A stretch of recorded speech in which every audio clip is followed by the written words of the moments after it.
প্রতিশোধ নেওয়ার প্রয়োজন নেই, শুধু অপেক্ষা করো আর দেখো। প্রিয় বন্ধু, তোমাকে যে ঠকিয়েছে, তোমাকে যে কষ্ট দিয়েছে, তোমার সাথে যে বিশ্বাসঘাতকতা করেছে, তোমাকে যে তিল তিল করে ধ্বংস করে দিয়েছে, তোমাকে যে পথে বসিয়ে দিয়েছে, তোমার চোখের পানি যে ঝরিয়েছে, তোমার রাতের বেলার বালিশ ভেজানোর কারণ যে হয়েছে, তাকে তোমার বরদোয়া দিতে হবে না, তাকে তার ধ্বংস দেখতে হবে না।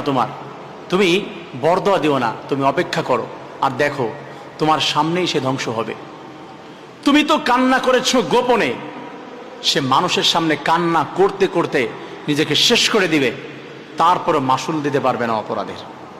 কষ্ট দিয়ে ঠকিয়ে কেউ ভালো থাকতে পারেনি, ইভেন কিয়ামত পর্যন্ত পারবেও না।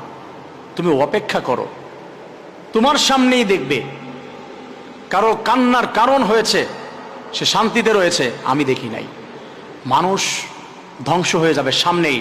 আমি ছোট্টবেলায় প্রশ্ন করেছিলাম আমার এক উস্তাদকে, উস্তাদজি, এই যে যারা মানুষকে ঠকায়, মানুষকে কষ্ট দেয়, মানুষের প্রতি জুলুম নির্যাতন করে, এদেরকে আমি একটু হাসরের ময়দানে শাস্তি দিতে পারতাম, আমার ভালো লাগতো।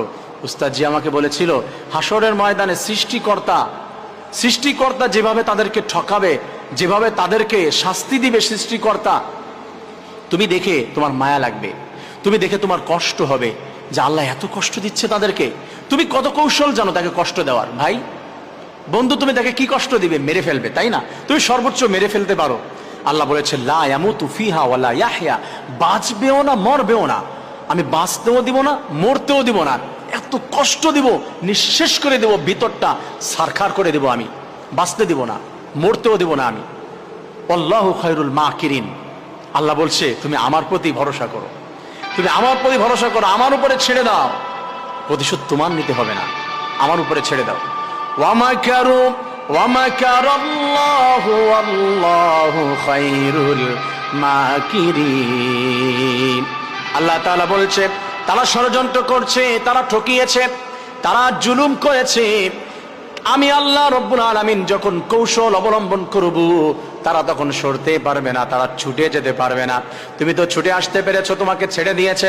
আমি যখন ধরি না, যখন আমি আল্লাহ তাআলা ধরবো, আমি এমন করে ধরবো, আমার হাত থেকে কুদরতি হাত থেকে ছুটার মতো ক্ষমতা তার 14 গোষ্ঠীর থাকবে না। অতএব তুমি আপসেট হয়ে না, মন খারাপ করো না, শুধু ধৈর্য ধারণ করো। তোমার ধ্বংসর জন্য বরদোয়া করতে হবে না, তুমি দেখো আল্লাহ তাআলা কি করে।